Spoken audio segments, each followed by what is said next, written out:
ऐसे ही का नाम ये कंबोधिलाल है, कैसा ही रंगो रूप है, पैसा ही माल है।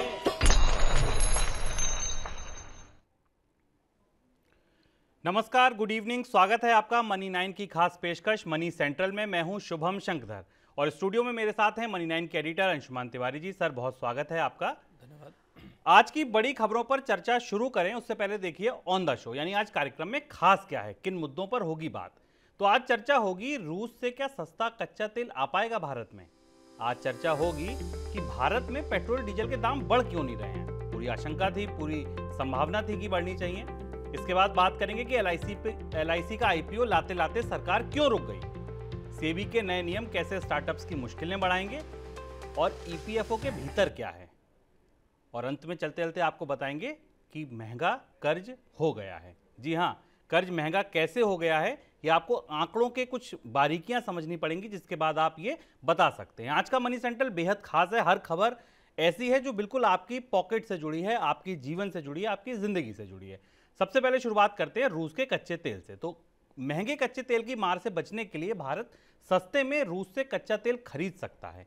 ऐसी रिपोर्ट्स हैं कि भारत उन विकल्पों पर विचार कर रहा है कि जिनके जरिए रूस से तेल खरीदा जा सके और उनका पेमेंट किया जा सके। पेमेंट में एक मुद्रा जिस पर बात चल रही है, जिसको एंकर करेंसी बनाने की, वो है चीन का युआन।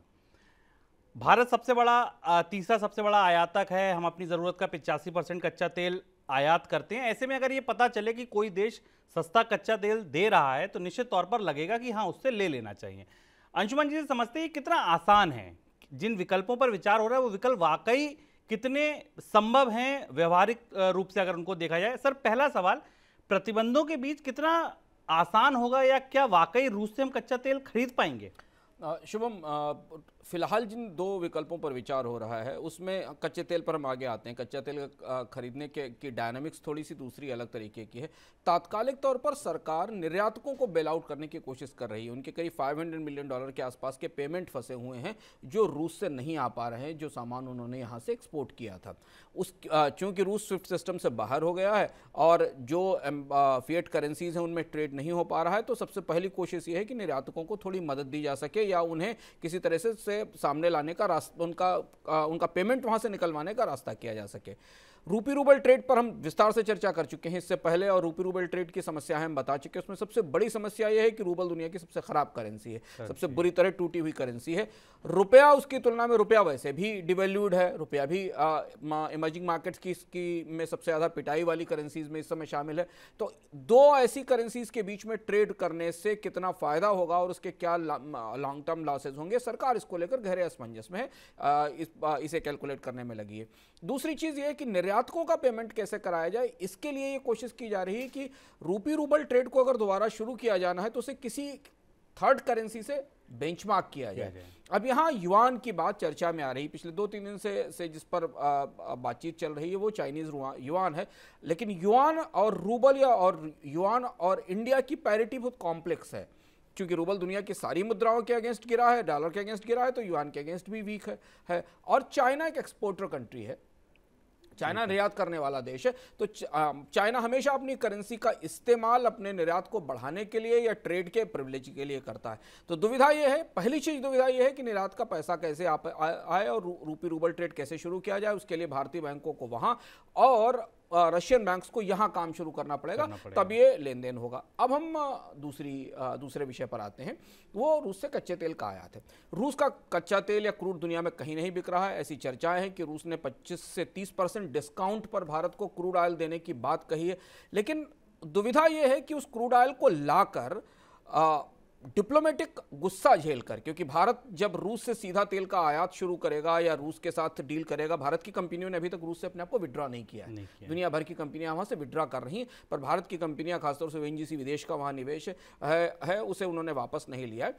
भारत यदि इसको शुरू करेगा तो अंतर्राष्ट्रीय स्तर पर उसे नाटो देशों को और बाकी देशों को काफ़ी कन्विंस करना पड़ेगा, काफ़ी समझाना पड़ेगा, क्योंकि प्रतिबंधों के बाहर रूस से कारोबार करने वालों को पश्चिम के देश अपने तरह से देखने की कोशिश करेंगे। और अगर आप ध्यान दें तो पिछले 15 दिन के अंदर कई बार अमेरिका की राजनीति में इस तरीके की खबरें उठी हैं कि भारत और रूस के जो राजनयिक संबंध हैं इस घटना के बाद उनको करीब से देखा जाना चाहिए। सर दूसरी बात जो आपने कहा कि एक एंकर करेंसी होगी और मान लीजिए क्योंकि पश्चिमी देश इसका विरोध कर रहे हैं तो डॉलर तो वो नहीं हो सकती। युआन किस हद तक हो सकती है? युआन की अगर मुद्रा हम देखें जिस स्थिति में वो है, क्या वाकई वो एंकर करेंसी बन सकती है?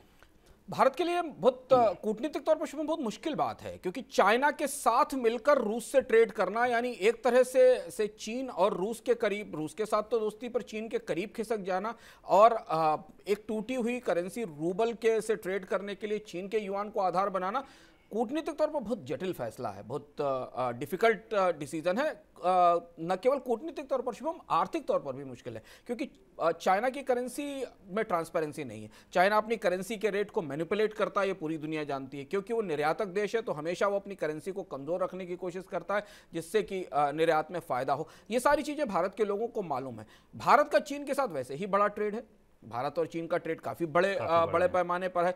वहां पर ट्रेड डेफिसिट चीन के ट्रेड डेफिसिट भारत में है और ट्रेड का जो बैलेंस है वो चीन के पक्ष में। ऐसी परिस्थिति में रूपी रूबल ट्रेड के लिए चीन को आधार बनाने में कूटनीतिक रूप से, आर्थिक रूप से कई सारी उलझनें आएंगी और इसलिए आप देखिए इस लड़ाई को करीब करीब 15 से 20 दिन बीत रहे हैं और भारत रूपी रूबल ट्रेड के ऊपर कोई फैसला नहीं कर पाया है। कोशिशें शायद यही हो रही है कि जो तात्कालिक तौर पर जो पेमेंट्स फंसे हैं उनको किस तरह से निकलवाने की का प्रयास हो। सर आपकी बात मान लीजिए इन उलझनों पर भी पार पा ली, ये फैसला भी ले लिया, भले कठिन है, लेकिन क्या इसके बाद भी सस्ता क्रूड लाकर हम पेट्रोल डीजल सस्ता दे पाएंगे? कंपनियां इस स्थिति में हैं?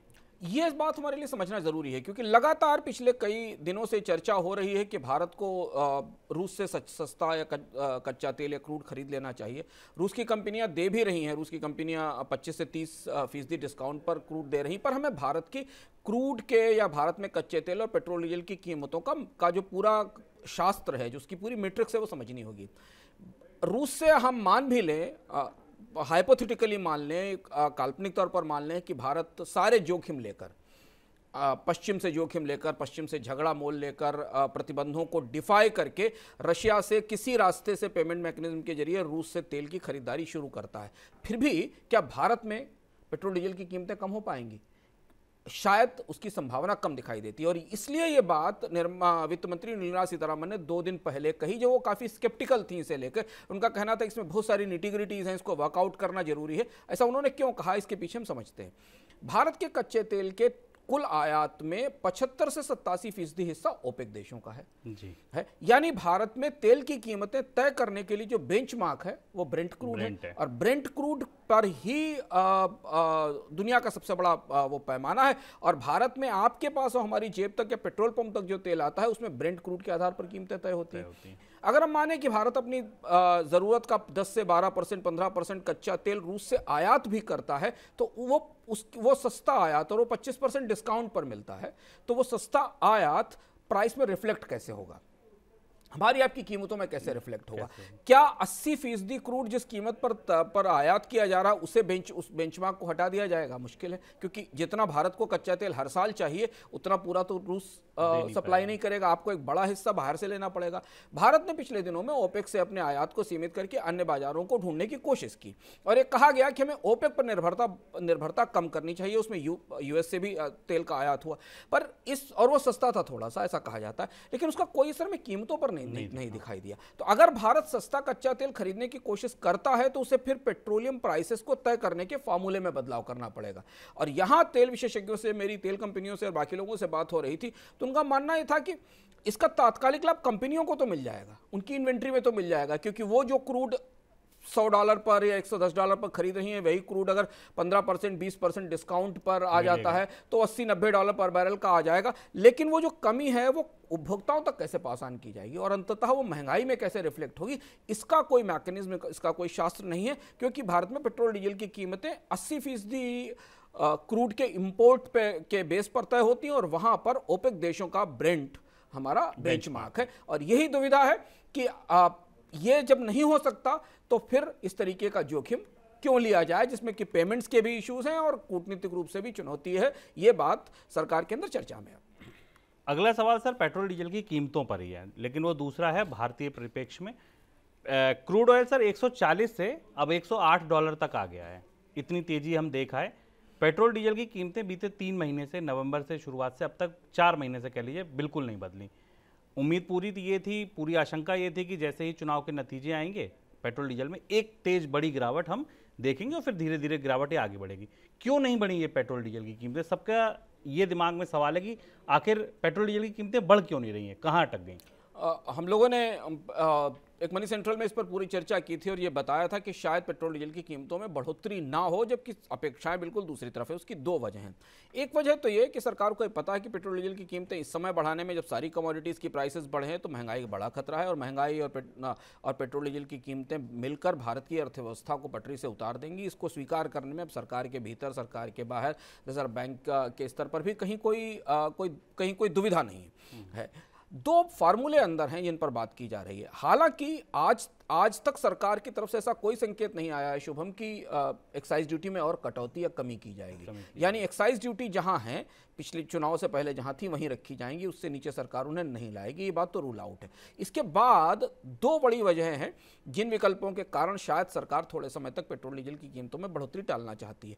एक तो ये कि तेल की कीमतें $100 से $110 के आसपास हैं, यानी जो अंडर रिकवरीज जनवरी दिसंबर में 20 से 22 रुपए के आसपास थी, वो घटकर अब 10, 11 रुपए, 12 रुपए के आसपास आ गई हैं। तो अंडर रिकवरीज में फायदा हुआ है। दूसरी चीज, सरकार के पास बहुत सारे दूसरे रास्ते हैं जिनके जरिए वो लोगों को पेट्रोल डीजल की महंगाई से बचा सकती है। उसमें केवल एक्साइज ड्यूटी कट करना ही अकेला रास्ता नहीं है।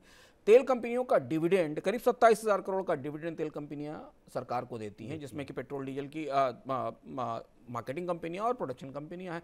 इनके डिविडेंड का इस्तेमाल पहले भी किया जाता रहा है।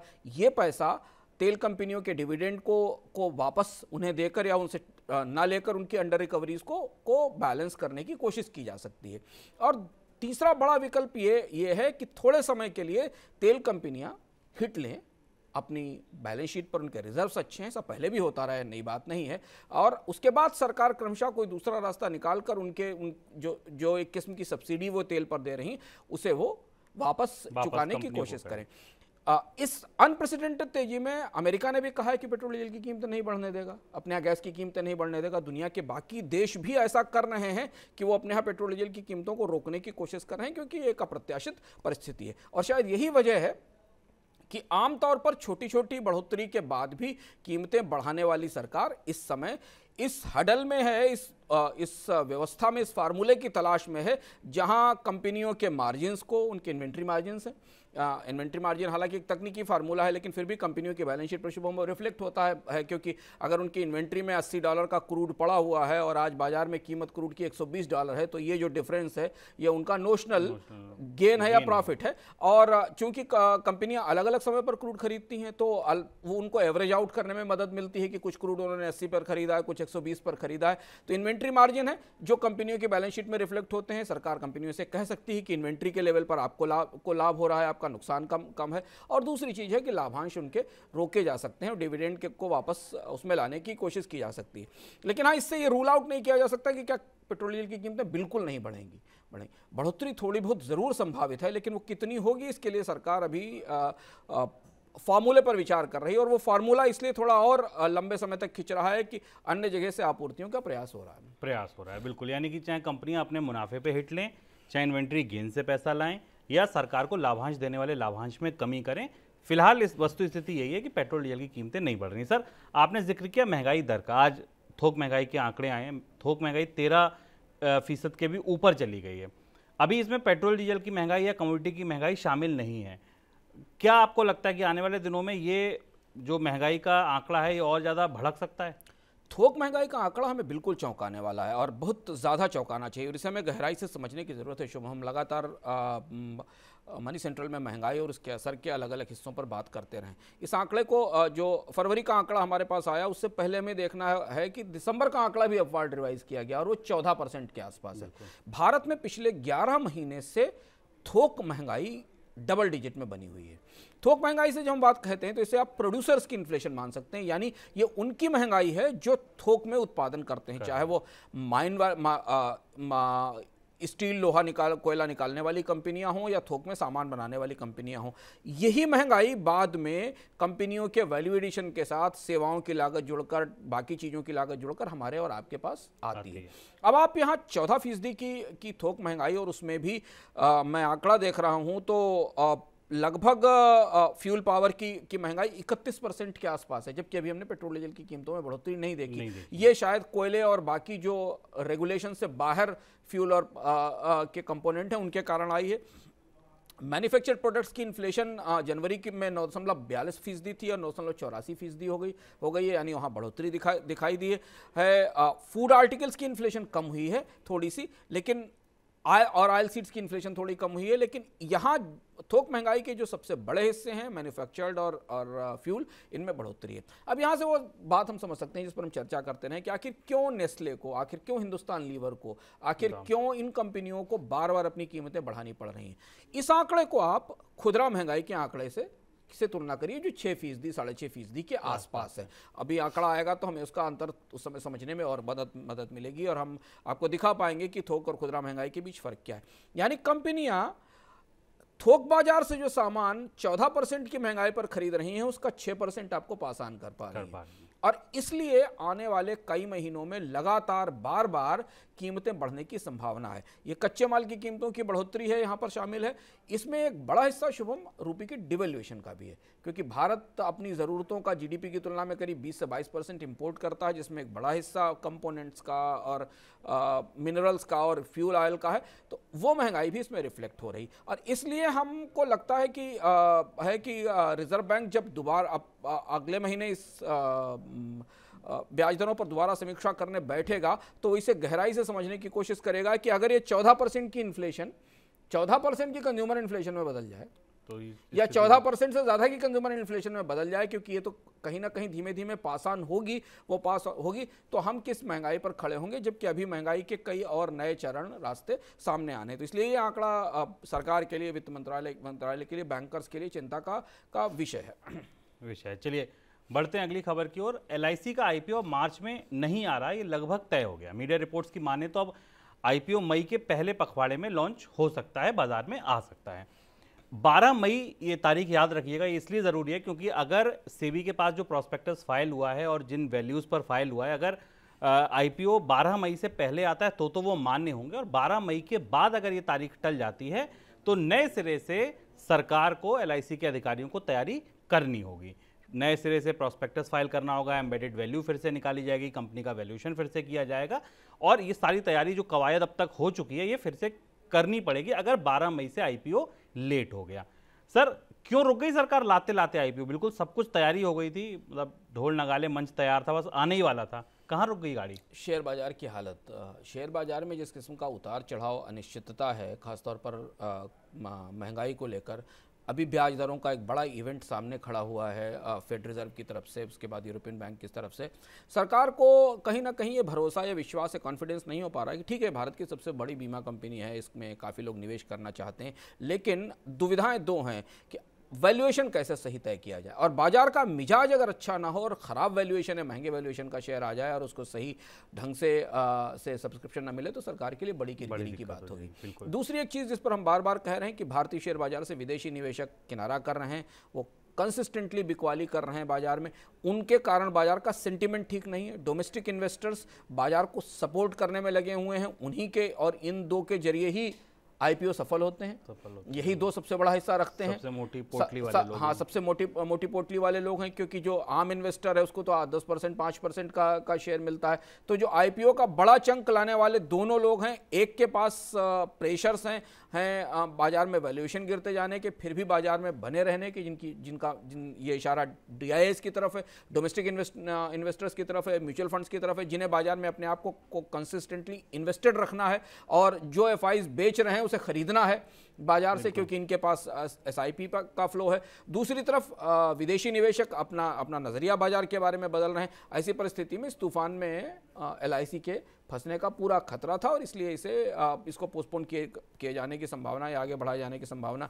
दिखाई दे रही है। लेकिन जो महत्वपूर्ण बात शुभम ने कही वो ज़रूरी ये है कि अगर ये मई के पहले हफ्ते या दूसरे हफ्ते तक नहीं आया तो फिर इसको दोबारा सेबी के पास लेकर जाना पड़ेगा।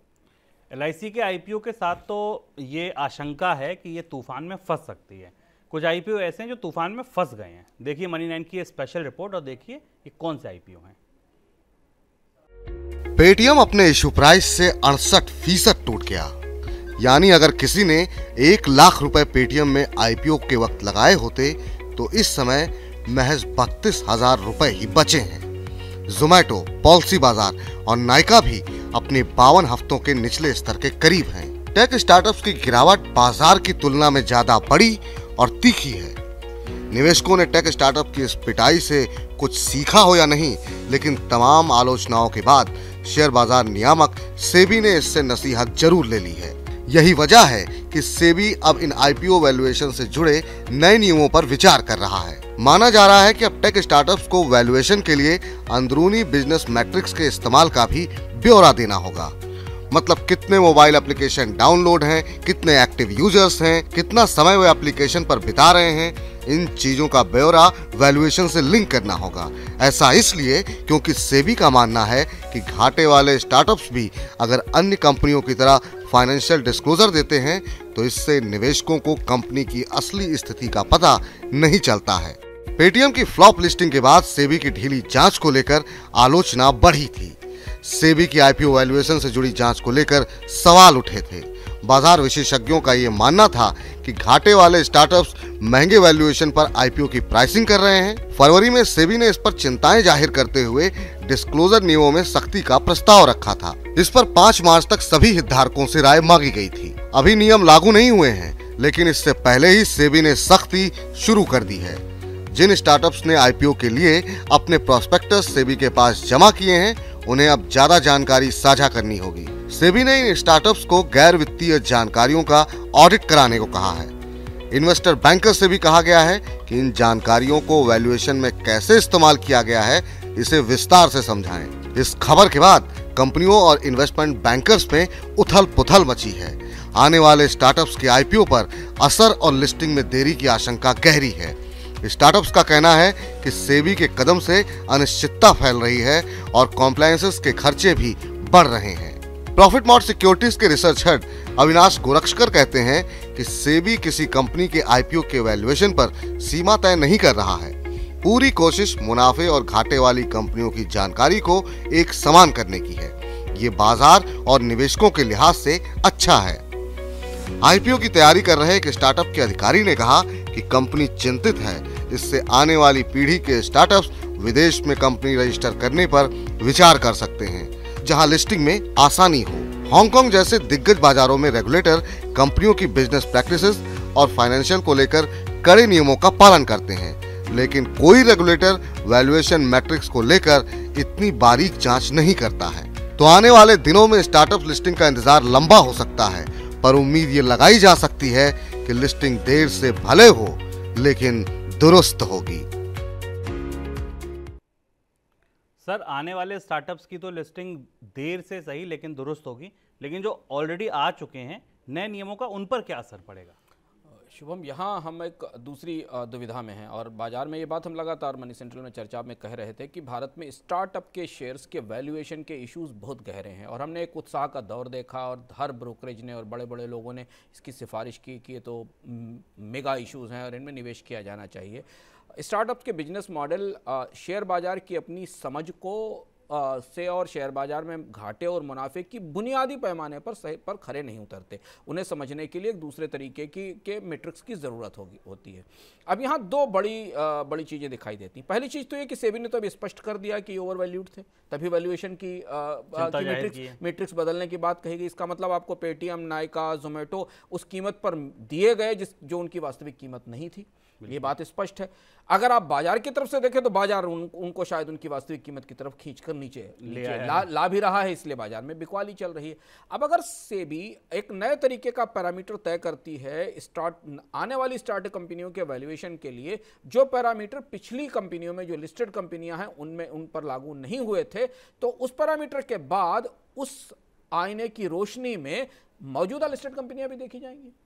और जब मौजूदा लिस्टेड कंपनियां देखी जाएंगी तो निवेशक को लगेगा कि ये 100 रुपए की चीज उनको 300 रुपए में बेची गई, क्योंकि फार्मूला तो सेबी का नया है, कहता है कि इसकी कीमत 100 रुपए होगी। और इसलिए हमें अचानक जो पिछले साल बाजार के सितारे और चमकने वाले और मुख्य प्रश्नों पर छपने वाले और बड़े बड़े साक्षात्कारों में छाए रहने वाले स्टार्टअप्स थे, उनकी बाजार में ये हालत दिखाई दे रही है, क्योंकि इन्वेस्टर्स ये समझ रहे हैं कि इनके वैल्यूएशन में कहीं कोई झोल है बड़ा और ये महंगे हैं और इसीलिए सेबी इन्हें लगातार इनके वैल्यूएशन को ठीक करने की कोशिश कर रहा है। तो ये पहली बड़ी दुविधा है। इसलिए जो मौजूदा स्टार्टअप के निवेशक हैं उनके लिए ये चुनौती है कि वो कब तक उनके रिटर्न्स में कितनी गिरावट आ सकती है। पेटीएम इसका हमारे सामने बड़ा उदाहरण है। बिल्कुल। दूसरी बात जो महत्वपूर्ण यहां पर यह है कि सेबी ने स्टार्टअप्स को, भारत के रेगुलेटर देर से सोकर जागते हैं और सेबी फिर यहां पकड़ा गया है। भारत के रेगुलेटर ने स्टार्टअप्स को इसको इशू लाने से पहले वैल्यूएशन के बारे में कोई ट्रांसपेरेंसी नहीं दिखाई, कोई नियम नहीं तय किए। जब बाजार ने अपनी तरफ से बताना शुरू किया कि भाई ये तो 50 रुपए की चीज 200 रुपए में बिक रही है, तब सेबी को ये समझ में आया। और जब सेबी को समझ में आया तब तक बहुत सारे निवेशक बहुत नुकसान उठा चुके थे, जिन्होंने बहुत महंगे स्टार्टअप्स में किया था। उनकी जिम्मेदारी रेगुलेटर की होनी चाहिए कि रेगुलेटर को ये मंजूरी देने से पहले सोचना चाहिए था जो काम अब हो रहा है ये काम पहले हो जाना चाहिए था और इसीलिए नियामक बनाया जाता।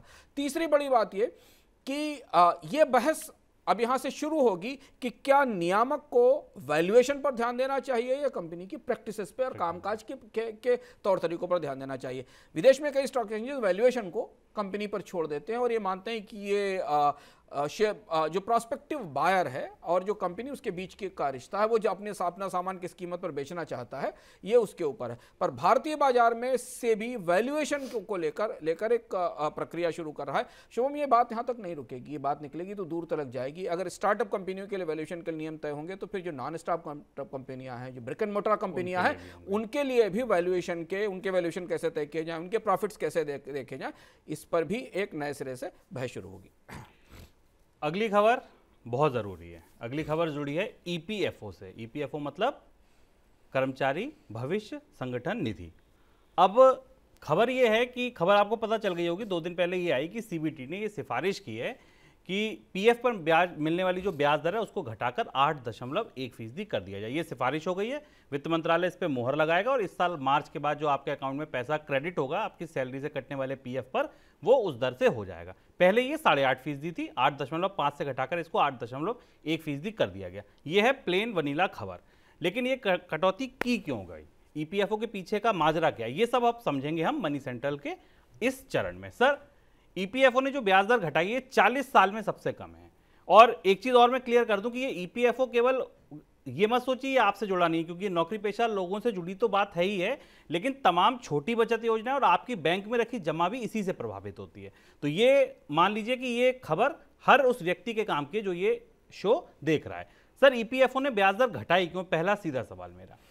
ईपीएफओ को वित्त मंत्रालय पिछले 4-5 साल से लगातार ये बताने की कोशिश कर रहा है कि उसके ब्याज दर तय करने के प्रक्रिया में पारदर्शिता नहीं। ईपीएफओ के अंदर कुछ ऐसा है जो पारदर्शी नहीं है। और ये जो बड़े फंड मैनेजर्स हैं इंडिया के, ये इंडिया के सबसे बड़े म्यूचुअल फंड्स आप इनको कह सकते हैं, सरकारी म्यूचुअल 16 लाख करोड़ रुपए के आसपास का कापस है ईपीएफओ का, सब ह्यूज कापस है, बाजार का बड़ा इन्वेस्टर है, एलआईसी वाली श्रृंखला में आता है। ईपीएफओ ने कोई कारण नहीं बताया। संभवतः यह माना जा रहा है कि ईपीएफओ अपने रिटर्न का बेहतर रिटर्न देने के लिए बाजार में जो बिकवाली ईटीएफ के तौर पर करता था, इस साल उसमें उतनी बेहतर रिटर्न आने की उम्मीद नहीं है, इसलिए ईपीएफओ ने इस ब्याज दर में कमी की है। पर इसके पीछे सिर्फ इतना ही नहीं है, इसके पीछे है वित्त मंत्रालय और श्रम मंत्रालय के बीच पिछले 4-5 साल से चल रही एक रस्साकशी, जिसमें ईपीएफओ से लगातार ये बात कही जाती रही है कि आप उतना इंटरेस्ट रेट कमिट कैसे कर रहे हैं जो आपके इन्वेस्टमेंट पर आता ही नहीं है। अगर आप ईपीएफओ के निवेश का ढांचा देखिए तो वो जिन सरकारी बॉन्ड में निवेश करता है वहाँ 6 से 6.5% से ज़्यादा का रिटर्न नहीं है, उसके बाद भी वो 8.1% का रिटर्न देता है। कैसे देता हम आगे बताएंगे। लेकिन ईपीएफओ पर शायद वित्त मंत्रालय ने अब सख्ती शुरू कर दी है। इसका पहला संकेत हमें तब मिला था जब 2.5 लाख रुपए से ऊपर की इनकम वाले लोगों को, इंटरेस्ट इनकम वाले लोगों को से जो श्रेणी में ला दिया, हाँ, जो टैक्सेबल श्रेणी में लाया गया था, यानी उनको जो पीएफ से 2.5 लाख रुपए से ऊपर की इंटरेस्ट इनकम होती थी उस पर सरकार ने इनकम टैक्स लगाने की बात कह दी थी, यानी कि एक सीमा से ज्यादा ईपीएफओ के ऊंचे का ब्याज दर का फायदा लोग ना ले सकें। ये पहली बात। ये तर्क उसके पीछे ये जो दिया गया था वो ये दिया गया था कि ये लोगों को ये लगता है कि बिना किसी रिस्क के आपको अगर, क्योंकि इंटरेस्ट तो टैक्स फ्री होता है, तो 12% का रिटर्न अगर आप जोड़ लें 30% की कैटेगरी में आने वाले लोगों को, 12% का बिना किसी जोखिम के मोटा रिटर्न मिलता है। सर, मिलता है तो ये हमेशा जो वित्त मंत्रालय की रडार पर क्यों रहता है ईपीएफओ? भाई, अगर ये ईपीएफओ का अपना फंड है, अपना ट्रस्ट है, अपना पैसा इन्वेस्ट कर रहे हैं, वित्त मंत्रालय को दिक्कत क्या है इससे? 12% का टैक्स फ्री रिटर्न शुभ बहुत बड़ा होता है। 12% का टैक्स फ्री रिटर्न आपको बाजार में कहीं नहीं मिलेगा और इसलिए ईपीएफओ में काफ़ी पैसा निवेश होता है और इतना बड़ा फंड है।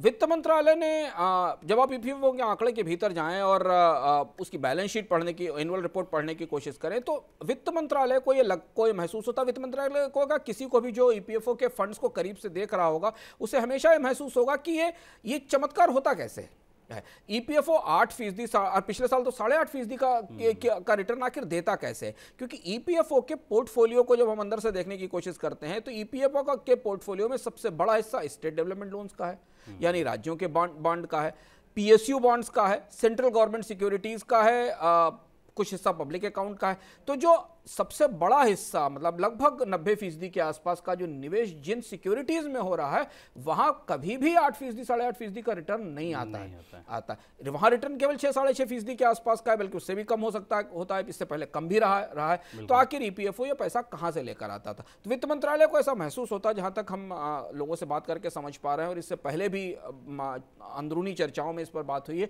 कि इसमें ट्रांसपेरेंसी का इशू है। ईपीएफओ क्या करता है कि ईपीएफओ अपने रिटर्न के अलावा ईटीएफ सेल करता है बाजार में। उस ईटीएफ के इस्तेमाल से वो जो रिटर्न उसको मिलता है उसके अलावा जो बढ़ाया हुआ रिटर्न उसका भुगतान करता है। ईपीएफओ के पास एक सरप्लस भी है, अच्छा, उस सरप्लस का भी इस्तेमाल करता है। लेकिन ये कब तक? अब ये सवाल शायद इसलिए उठाया गया और ब्याज दरों में कटौती इसलिए की गई क्योंकि अब बाजार गिर रहा है, जैसा मैंने कहा कि शेयर बाजार में गिरावट है। तो ईपीएफओ क्या उतना रिटर्न ईटीएफ को सेल करके लाएगा? पहली सवाल। दूसरा है कि वित्त मंत्रालय लगातार रिजर्व बैंक से इस बात पर बहस में लगा रहा है, या रिजर्व बैंक या बैंकर इस बात पर बहस में लगे हैं कि भारत में बचत योजनाओं की ब्याज दरों में एक पारदर्शिता और एक समानता होनी चाहिए। अब ईपीएफओ और एफडी के रेट में बहुत बड़ा फर्क है। ईपीएफओ का फायदा कर्मचारियों को मिलता है, एफडी बाकी बहुत आम सारे लोगों के निवेश के लिए, उनके लिए तो फिर net to tax return negative हो जाता है। ये वजह भी एक ईपीएफओ के भीतर कामकाज को लेकर है, जिस वजह से शायद वो वित्त मंत्रालय के रडार पर रहा है। तो क्या माना जाए? आपकी बात सुन के लग रहा है कि अगर वो रडार पर है और ये पारदर्शिता नहीं है और ट्रांसपेरेंसी लाने के लिए सरकार अब आगे बढ़ रही है तो आने वाले दिनों में ब्याज दरें और कम होंगी। ईपीएफओ पॉलिटिकली बहुत सेंसिटिव है, राजनीतिक रूप से बहुत सेंसिटिव है और शायद ईपीएफओ ट्रस्टीज को ये बात पता है, इसलिए से पिछले साल उन्होंने ब्याज दरों में बढ़ोतरी कर दी थी। कर्मचारी एक बड़ा पॉलिटिकली सेंसिटिव क्लास है, सरकारें सीधे तौर पर ब्याज दरों में कमी करके उनका गुस्सा मोल नहीं लेना चाहती हैं और इसीलिए देखिए जब ईपीएफओ ने ब्याज दरें घटाई तो कैसा रिएक्शन हुआ चारों तरफ। लेकिन कहीं ना कहीं LIC के विनिवेश के साथ सरकार के भीतर ये कोशिश शुरू हुई है कि ये जो सारे डिफरेंट फंड मैनेजर्स हैं, सरकार भारत में सबसे बड़ी फंड मैनेजर है, LIC एक फंड मैनेजर है, ईपीएफओ एक फंड मैनेजर है, पीपीएफ एक फंड मैनेजर है, ये सारे एनपीएस एक फंड मैनेजर है। ये सारे जो फंड मैनेजर्स हैं इनके कामकाज में कम से कम पारदर्शिता आए कि 5 साल के निवेश पर ब्याज दरों में एक जैसी समानता हो। दूसरी और महत्वपूर्ण बात यह कि किसी भी इन्वेस्टर की निगाह से भारत में सबसे अधिक साख वाला जो बारोअर है वो सरकार है और उससे अगर 6% के ब्याज दर पे बैंक पैसा दे रहे हैं तो उससे ऊपर आने वाली किसी भी स्कीम में इतना ब्याज कैसे दिया जा रहा है, इस पर सवाल उठना स्वाभाविक रूप से लाजमी है। तो हो सकता है आने वाले समय में ब्याज दरों में कमी की जाए, पर ये लगभग वैसा ही फैसला है जैसा फैसला और भी कोई होता है जिसमें बड़े स्तर पर प्रभावित होते हैं। पर आर्थिक रूप से ईपीएफओ के ढांचे में कुछ कहीं ना कहीं कुछ ऐसी चीजें हैं जो स्पष्ट नहीं, और शायद इसीलिए वित्त मंत्रालय के दबाव पर यह फैसला लिया गया है। बिल्कुल। चलते चलते आखिरी खबर जो बहुत इंपॉर्टेंट है कि कर्ज महंगा हो गया है। आप कहेंगे कि कर्ज कहाँ महंगा हुआ है? आरबीआई की तो कोई पॉलिसी समीक्षा भी नहीं हुई, कोई नीतिगत दरें भी नहीं बढ़ाई गई, लेकिन ऐसा हो गया। एक तरफ बढ़ती महंगाई के बावजूद रेपो रेट 4% पर स्थिर है और दूसरी तरफ 10 साल की बेंचमार्क ब्याज दरें यानी कि बॉन्ड यील्ड जो हैं वो करीब 7% के आसपास पहुंच गई है। 12 साल में पहली बार ये ऐसा है कि जब बॉन्ड यील्ड में और नीतिगत दरों में जो स्प्रेड है, जो अंतर है, वो 3% का हो गया है। सर, क्या मायने हैं इसके? इस नंबर को कैसे पढ़ा जाए? ये आंकड़ा हमारे लिए सबके लिए पढ़ना बहुत जरूरी है और ये कठिन है। बॉन्ड यील्ड और स्प्रेड को हम इसे ऐसे समझें कि बैंकों के पास एक खिड़की है जिसके सामने कर्ज लेने वाले खड़े हैं और बैंकों के पास पीछे खिड़की है जहां से वो रिजर्व बैंक से पैसा लेकर आता है।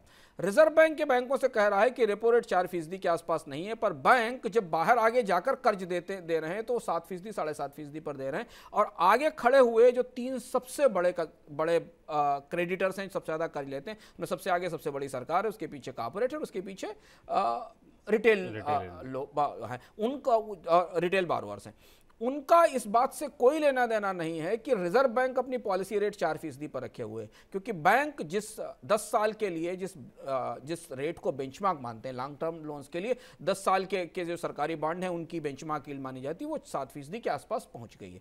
अब यहाँ आप कह सकते हो, सवाल उठाया जा सकता है कि क्या रेपो रेट इनफेक्टिव हो गई है, रेपो रेट का कोई मतलब नहीं बचा, ये केवल एक किस्म का कृत्रिम या आर्टिफिशियल टूल रह गया है, क्योंकि बाजार के मूड को, मिजाज को और बाजार में ब्याज दरें तय करने का जो सबसे व्यवहारिक और सबसे सक्रिय पैमाना है, वहां तो ब्याज दरें 4 की जगह 7% हो चुकी हैं और वहां से आगे फिर आपको कर्ज की गिनती शुरू होती है। वो तो बेसिक चीज़ है, वहां से आपकी अपनी क्रेडिट प्रोफाइल के आधार पर आपकी ज़रूरतों के हिसाब से कर्ज की गिनती शुरू होती है। तो एक किस्म से ये रेपो रेट का जो पूरा स्ट्रक्चर है, ये रेपो रेट की इफेक्टिवनेस को या एज ए पॉलिसी टूल से इफेक्टिवनेस को कम करने की तरफ संकेत देता है। रिजर्व बैंक इस दबाव में है कि वो ब्याज दरें कम रखे, लेकिन व्यवहारिक रूप से तौर पर ब्याज दरें बढ़ चुकी हैं, उसका रिफ्लेक्शन हमें बॉन्ड यील्ड्स में दिखाई देता है और इसीलिए हमको ये अंतर दिखता है।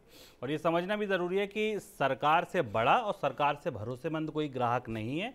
अगर सरकार को 7% पे ब्याज कर्ज मिल रहा है तो हम लोगों को निश्चित तौर पर आने वाले दिनों में कर्ज महंगा मिलेगा। तो ये मान लिया जाए सर, रेपो रेट हाल फिलहाल में बढ़ने वाली है, ना भी बढ़े तो कोई फर्क नहीं पड़ता। अगर रिजर्व बैंक का रेपो रेट में बढ़ोतरी ना भी करे और बेंचमार्क रेट इंडिकेट ना करे तब भी नए कर्जदारों के लिए तो कम से कम ब्याज दरें बढ़ी चुकी हैं। हाँ, पुराने कर्जदार जो पहले से कर्ज लिए हैं, जो अपना कर्ज चुका रहे हैं, उनके लिए रेपो रेट का उनके रेट में थोड़ा रिफ्लेक्शन दिखाई देता है, क्योंकि वो पुरानी कीमत पर लिया गया है। लेकिन अब जो जिन लोगों को कर्ज दिया जा रहा है, जो अब पहुंच और जिन्हें अब कर्ज के दायरे में लाने की कोशिश की जा रही है, वही क्रेडिट ग्रोथ है। इसी के लिए सरकार सारी कोशिश कर रही है कि लोग कर्ज लेना शुरू करें और इकोनॉमी में इन्वेस्टमेंट आए और डिमांड शुरू हो। उन लोगों को मिलने वाले कर्ज का उस बड़ी पॉलिसी और उसकी चर्चा और उसके रेपो रेट के इंडिकेटर और उसके स्टांस से उनका कोई लेना देना नहीं है। तो आप ये सेफली ये कह सकते हैं शुभम कि आरबीआई हो सकता है एक क्वार्टर और टाल जाए रेपो रेट में बढ़ोतरी। बाजार तो पहले से ही बाजार तो स्वीकार कर चुका है कि कर्ज महंगा हो गया, और स्वीकार ही नहीं कर चुका है, बाजार ने महंगा कर्ज देना शुरू भी कर दिया है। और दूसरी और चीज ये है कि महंगाई के जो नए आंकड़े हमारे पास आए, हमने भी डिस्कस की, WPI इन्फ्लेशन, अभी CPI इन्फ्लेशन के आंकड़े आएंगे, उसको देखते हुए बेंचमार्क यील्ड्स बढ़ती ही जानी है। तो रिजर्व बैंक कब तक ब्याज दरों में बढ़ोतरी को थाम कर रखेगा ये देखना होगा। अगला बड़ा जो इवेंट है वो 2 भारत के बैंकर और फेड के बीच का है। फेडरल रिजर्व भी जल्दी फैसला लेने वाला है कि ब्याज दरों में बढ़ोतरी का क्या करेगा और उसका असर भारत और बाकी अर्थव्यवस्थाओं पर क्या होगा, ये हमें उससे पता चलेगा। तो ये था हमारा आज का मनी सेंट्रल, जहां हर खबर वो थी जो आपकी जेब से, आपकी जिंदगी से सीधी जुड़ी हुई थी। सर, बहुत शुक्रिया आपका जुड़ने के लिए। आप लोगों का भी बहुत शुक्रिया ये प्रोग्राम को देखने के लिए। कल शाम को 7 बजे मैं फिर आऊँगा अंशुमान जी के साथ मनी सेंट्रल की तमाम बड़ी ज़रूरी खबरें लेकर। तब तक के लिए दीजिए इजाज़त, नमस्कार। का नाम ये कम्बोज लाल है, कैसा ही रंगो रूप है पैसा ही